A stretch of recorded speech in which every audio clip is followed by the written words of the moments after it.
Pour planifier un voyage magique au Walt Disney World Resort, vous écoutez Destination WDW.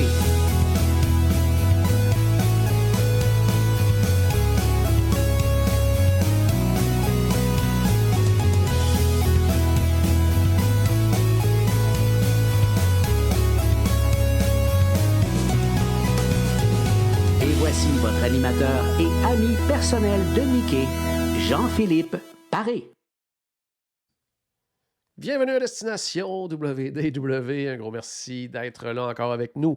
Vous connaissez la chanson. Les épisodes en audio sont disponibles sur notre site web, sur à peu près toutes les plateformes où on diffuse également des podcasts, Spotify, Apple Podcasts et compagnie. Et en vidéo, bien, c'est disponible sur notre chaîne YouTube et sur la page Facebook. Dans les deux cas, je vous invite à vous abonner pour ne rien manquer. Aujourd'hui, on poursuit notre nouvelle série d'épisodes qu'on a débuté en janvier avec notre ami Michel. Je vais le rejoindre immédiatement. Salut Michel, comment ça va? Hey, salut Jean-Philippe et salut tout le monde qui est avec nous aujourd'hui. Content encore de vous retrouver pour cette nouvelle série. Mon Dieu que c'est excitant, je suis content. Ouais, je vous rappelle que cette nouvelle série, on traite des secrets de vos vedettes Disney. Donc, on s'en va fouiller un petit peu dans le passé des différents personnages Disney, que ce soit des personnages animés, des personnages qu'on peut voir dans les films également. On fait un petit tour sur leurs origines, leur histoire, avec des petits détails croustillants de notre ami Michel. Puis aujourd'hui, je pense que je me trompe pas en disant que c'est un de tes personnages préférés, Michel. Oui, c'est mon personnage préféré. Aujourd'hui, on va parler de Mary Poppins parce que c'est mon premier film d'animation. Alors, là, ça trahit un petit peu mon âge. Le film est sorti en 1964. C'est comme un film d'animation où on mélange animation et live action. C'est comme, wow, j'adore ce personnage. Ouais, ouais. Puis pour débuter toute chose, en fait, parce que Mary Poppins, à la base, c'était pas un personnage Disney.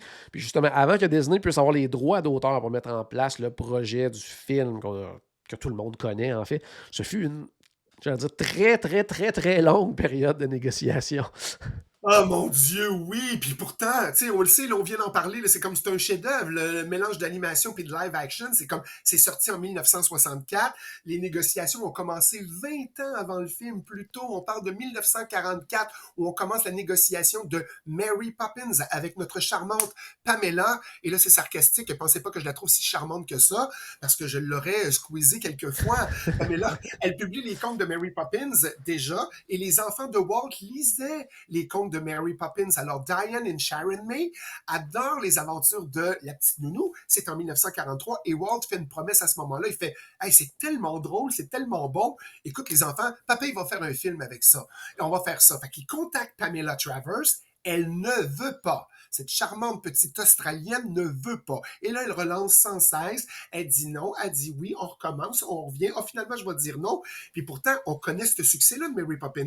C'est un standing ovation. On passe l'histoire et on s'en va à la première au Chinese Theatre. C'est 5 minutes d'ovation debout, non-stop, où les gens applaudissent sans cesse. Et c'est 5 Oscars. On parle de 5 Oscars, on parle de 1 Golden Globe, on parle de 2 Grammy Awards. Puis en passant, c'est vrai, au Chinese Theatre, Travers a vraiment pleuré au Chinese Theatre. Mais dans le film, quand on parle de Sauvons Saving Mr. Banks, on dit « Oh, je suis pas capable des dessins animés, puis tout ça, c'est pas vrai. » Elle pleurait parce que quand elle a vu le film et toutes les personnes qui se lèvent debout pour le standing ovation, elle estimait que Disney avait trahi son œuvre. Elle pleurait parce que son œuvre venait d'être massacrée devant le monde entier. Mais voyons donc, j'en reviens pas. Fait que je vais arrêter. Je peux pas aller plus loin parce que je vais me choquer, je vais arracher l'écran. Puis heureusement qu'elle n'est plus des nôtres. Alors continuons avec la prochaine question. Ça n'a pas de bon sens.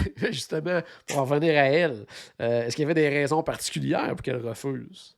Ben, elle avait peur que Disney dénature son œuvre. Elle voulait pas, c'est comme, vous allez pas en faire une fée clochette en paillettes aussi, façon de parler, parce que Peter Pan n'est pas sorti. Peter Pan est sorti en 1953, là on est en 44, mais quand le film est sorti, Peter Pan était sorti, fait qu'elle arrêtait pas de parler de la fée clochette. Vous ferez pas une fée clochette avec ça, puis vous ferez pas une fée clochette avec ça. Mais là, c'est comme, elle n'arrêtait pas de dire Mary Poppins, elle ne chante pas, donc je ne veux pas que ça soit une comédie musicale. Ben oui, ça va être une comédie musicale. Elle est distinguée, puis elle fait pas dans la rêverie, puis Disney disait tout le temps, ben voyons, elle a un parapluie, elle vole, elle récite des pensées qui sont comme remplies de plein d'affaires. C'est les ingrédients, là, parfait pour faire une comédie musicale, ça n'a pas de bon sens. Puis lui, il avait sorti un film d'animation qui était Blanche-Neige, le premier film Ouais. d'animation Disney, puis il y avait des chansons, puis ça chantait, puis elle dit non, moi j'ai vu Blanche-Neige, puis je veux pas que ça soit comme Blanche-Neige. Fait que c'était quand même assez difficile, puis elle considérait aussi, parce que vu que Disney avait jamais vraiment fait de film, elle dit, t'es qui toi? T'as jamais fait de vrais films avec des acteurs, fait que t'es qui pour me dire que ça va être un succès Mary Poppins? Mais ça a été quand même un succès malgré tout. Tiens dans les dents, Mademoiselle Pamela. Prochaine question. Mais justement, elle a donné son accord à quel moment? Parce qu'il y a eu un film, donc à un moment donné, elle a accepté. Puis, qu'est-ce qui l'a décidé à dire finalement oui? Mais la vérité, là, c'est quand on monte l'escalier puis qu'on dit tout le temps aux autres, là, vous n'êtes pas grand-chose, vous n'êtes pas grand-chose. Mais en pas trop, parce que quand tu vas recommencer à redescendre les escaliers, tu vas toutes les retraverser encore. Elle était coincée, elle avait une situation financière qui était vraiment délicate et elle n'a pas eu le droit de céder les droits, elle n'a pas eu le choix de OK. céder les droits 2 ans avant la sortie du film. Fait que là, on est en 62, puis elle dit, OK, je vais libérer les droits. Elle n'avait plus d'argent, c'est comme elle avait la gorge serrée, ses comptes se vendaient moins en Angleterre, puis elle avait besoin de Disney, mais elle voulait garder ce prestige-là, puis de dire, moi, je suis en contrôle, moi, je suis en force, puis finalement, elle finit par se pointer en Californie, mais on n'aurait tellement pas voulu la voir. Elle est arrivée là avec ses conditions. Elle voulait revoir le texte. Elle voulait apporter des corrections. Elle a obligé toute la compagnie de Disney de dire, vous allez enregistrer toutes les séances de brainstorming qu'on va faire. C'était une maniaque. Puis celui qui s'occupait de la scénarisation, le scénariste à l'époque était Don Daggerty. Lui, il était en train de virer fou et les compositeurs Sherman aussi. Écoute, là, c'est comme elle. Si j'aime pas ce que vous allez faire de Mary Poppins, ben, je ne céderai pas les droits. Mais ça faisait quand même un bout qu'on travaillait sur la comédie musicale de Mary Ouais. Poppins, mais on n'avait même pas les droits encore. Puis, à la base, c'est déjà avec les maquettes des costumes, décors et compagnie, ben, Pamela n'était pas d'accord non plus là, avec ce qu'elle voyait. Là. Exact. Mais, c'est le seul point que je pourrais me mettre en accord avec Pamela, parce qu'elle disait, écoute, c'est pas mon univers à moi, parce que c'est des petits paysans, puis là, vous en avez fait une gang de riches, donc c'est trop high class par rapport OK. aux leads. Ça, je peux comprendre ça. Donc, c'est un clash. Elle, quand elle s'attend de voir les maquettes, puis qu'elle va être dans une petite campagne, puis tout le kit, puis là, elle voit cette famille-là high class, c'est comme, oh mon Dieu, il va falloir tout refaire, parce que sont pas supposés d'être vêtus en bourgeois. Donc, Disney a dû travailler fort et Graffini pour dire, sur la signature Disney, faites-nous confiance, mais ça peut pas être des petits paysans. Faut qu'on ait vraiment le look de tout ça. Fait qu'elle était, l'équipe Disney, en fait, puis Pamela était complètement opposée dans tous les détails. Le seul point qui les reliait ensemble était d'accord avec le parapluie de Mary Poppins. Elle trouvait que le parapluie était beau avec la tête de perroquet. C'était la seule affaire qu'elle tripait. Tu sais, même dans les costumes, on a dit, bon, ben là, les nounous qui vont venir, on va mettre, ça va être un peu comme des travestis, fait qu'ils ont pris des hommes. Ce que vous voulez savoir, que quand il y a le line-up des nounous qui attendent pour savoir s'ils vont avoir le poste de Mary Poppins, ils ont pris des hommes puis ils ont costumé en nounou pour donner le look sévère. Alors, ce n'est pas des femmes qu'on voit, c'est toutes des hommes travestis en nounou. Puis là, c'est comme, ben pourquoi on prend pas des femmes d'âge mûr et tout ça? Puis tout. Non, ça va être plus drôle, ça va vraiment... Alors vraiment, c'était... elle l'a pas pantoute. Elle était capable d'écrire des histoires youpi, mais du côté, là, entertaining, oublie ça, là.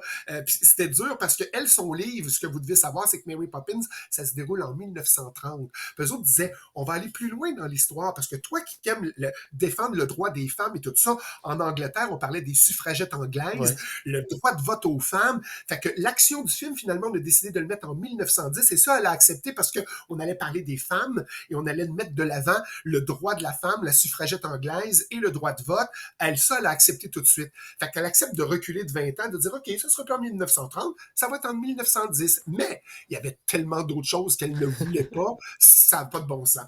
Fait que c'est un peu ça là, qui est arrivé, pourquoi qu'elle a cédé les droits.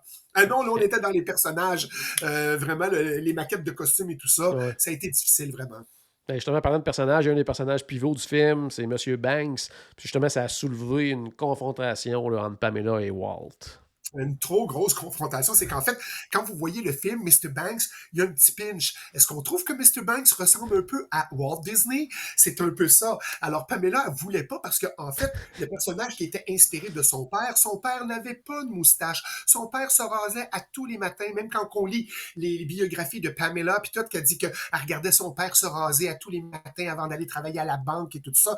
Mais Walter, lui, il s'identifiait à Mr. Banks. Il disait, moi, je veux que Mr. Banks, il y a un petit pinch parce que là, c'est comme, il sentait que c'était le père de famille, le père de film, puis il y avait toujours des petites anecdotes ou des petits, des petits détails cachés, là, Hidden Mickey, là, qui fait qu'on veut l'avoir. Fait que non, ça a été très difficile et puis ça a été un sujet qui a été quand même débattu dans plusieurs réunions. Walter a réussi, Pamela a cédé à la pression, mais ça a été quand même un long processus pour réussir à mettre une petite moustache à Mr. Banks.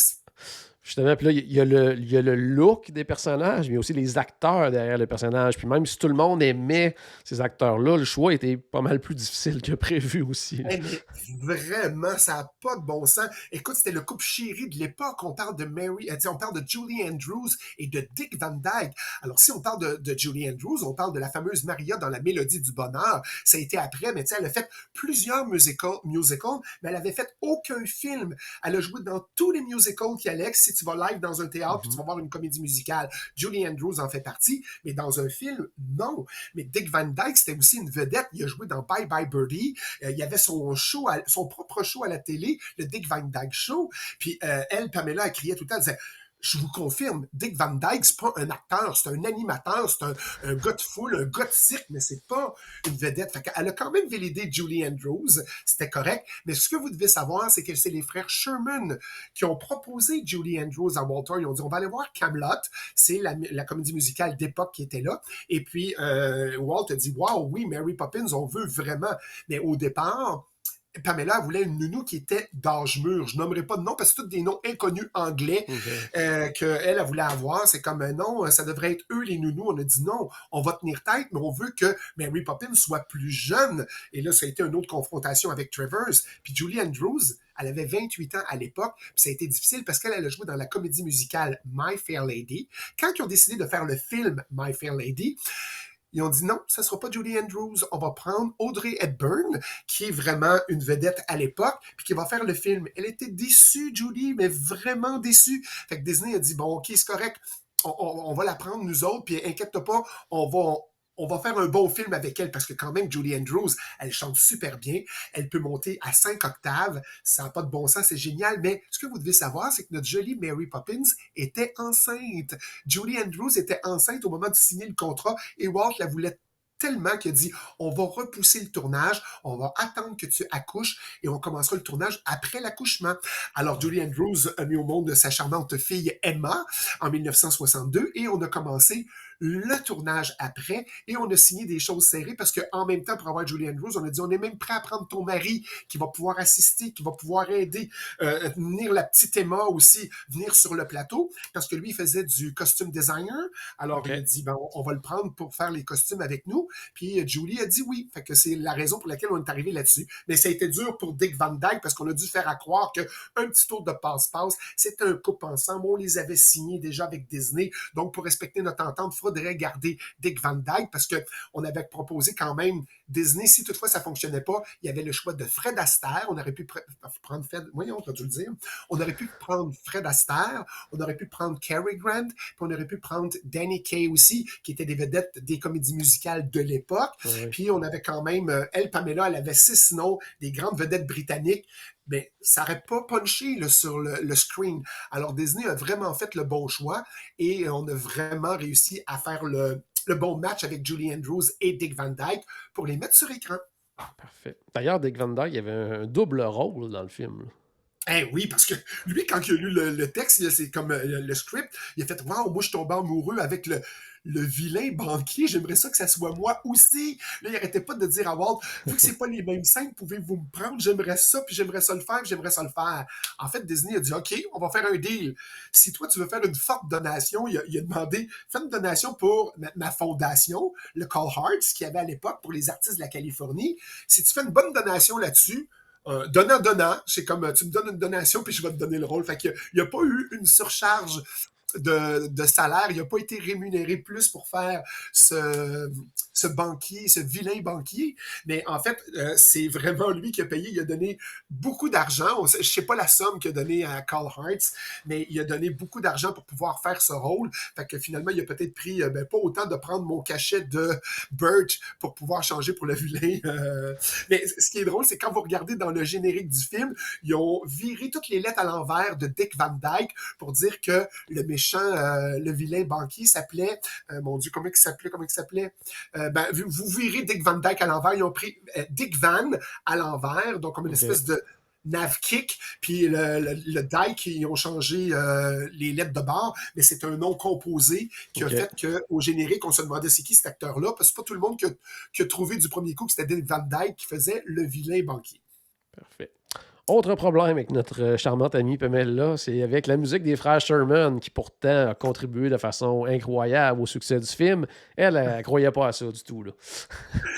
Écoute, je vais-tu me rendre à la fin de l'épisode, à toutes les questions que tu poses, je suis en train de virer fou, mais c'est parce qu'elle voulait pas de comédie musicale, fait que même si c'était les meilleures musiques du monde, elle voulait pas de chansons, c'est comme, voyons donc, on va raconter l'histoire, puis c'est tout. Puis elle aimait surtout pas les jeux de mots, elle les reprenait tout le temps, fait que eux autres, ils ont dit, écoute, on va attendre après la première journée de lui parler de Supercalifragilisticexpialidocious, parce que ça passera pas aujourd'hui, c'est sûr et certain.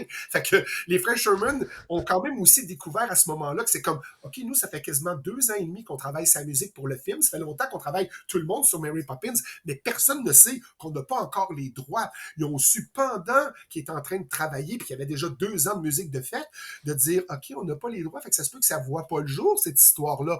Ils ont quand même travaillé fort. Mais heureusement, bon, les choses se sont bien terminées. Vous devez savoir, à la fin du film de Mary Poppins, la tune a été ajoutée. Let's go fly a kite. Vous savez de quoi je parle? Alors, cette chanson-là a été rajoutée après pour charmer Pamela Travers, parce qu'il y a eu une grosse crise pendant une séance de brainstorming où le cerf-volant des enfants, le papa Banks, lui, il n'est pas content, puis il veut jeter le cerf-volant, et elle fait une crise de larmes en disant, pourquoi vous en avez fait quelqu'un de méchant? C'est quelqu'un de bon, Mr. Banks. Et c'est à ce moment-là qu'on a découvert que, écoute, je pense qu'elle est en train de nous parler de son père. C'est son père, ça, Mr. Banks. Fait que c'est comme, OK, on va la charmer avec ça.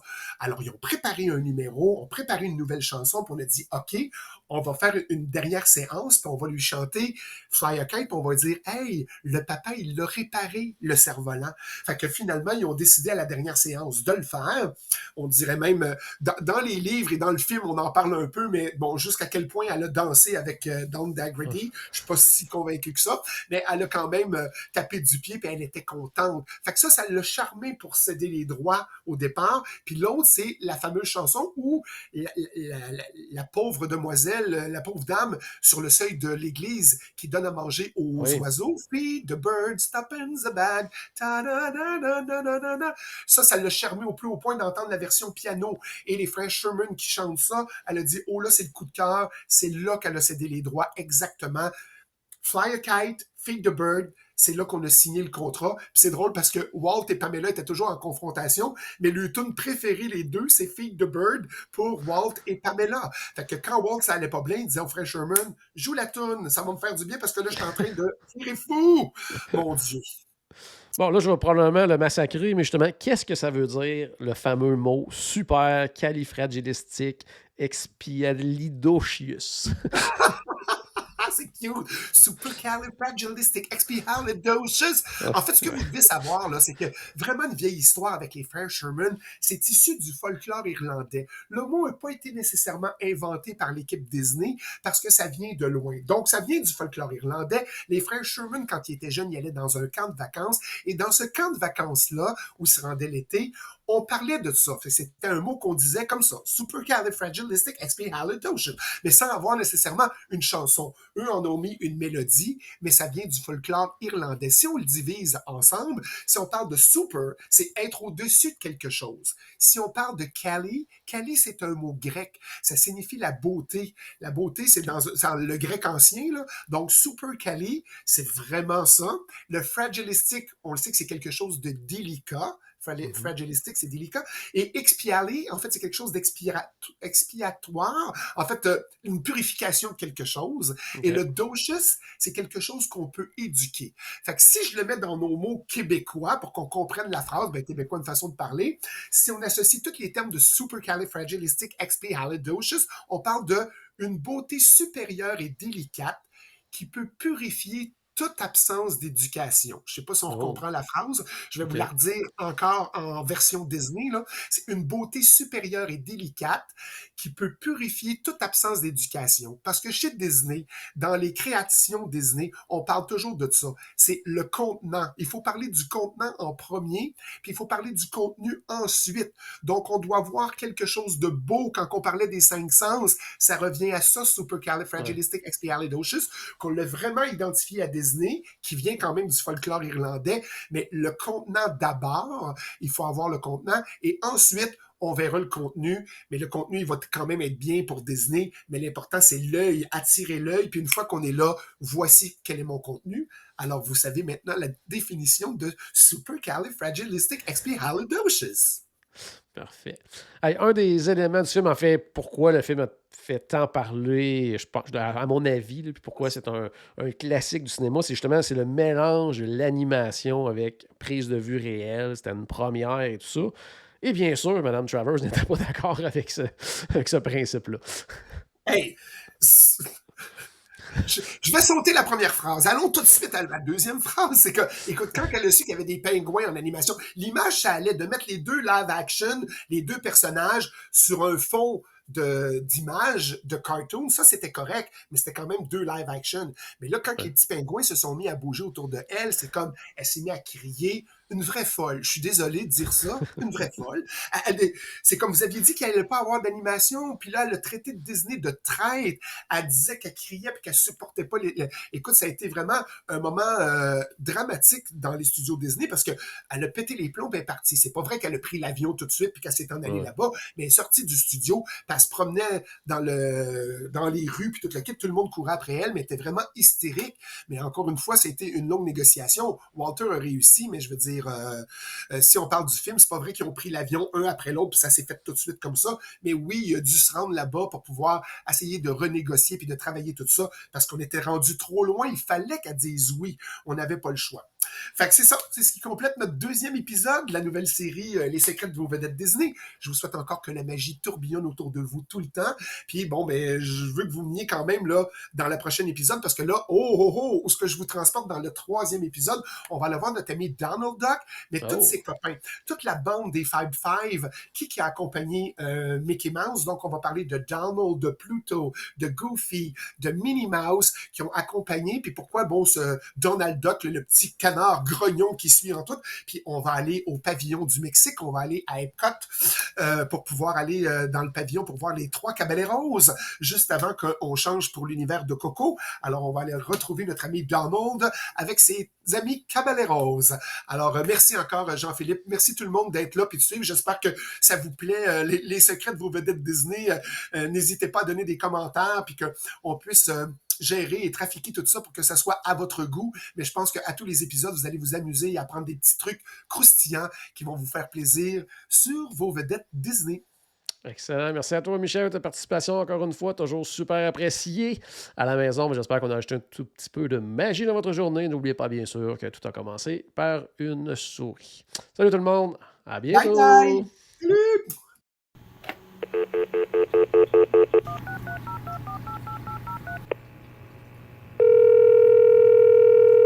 Bonjour, c'était Destination WDW.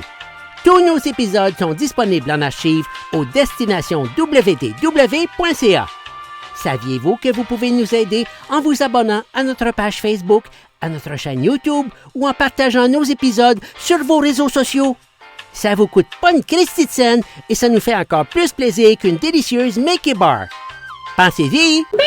Ça vous coûte pas une Christie de scène et ça nous fait presque autant plaisir qu'un souper au Polite Pig. Pensez-y! Ça vous coûte pas une Christie de scène et ça nous fait presque aussi plaisir que 10 minutes d'attente pour Ratatouille. Pensez-y!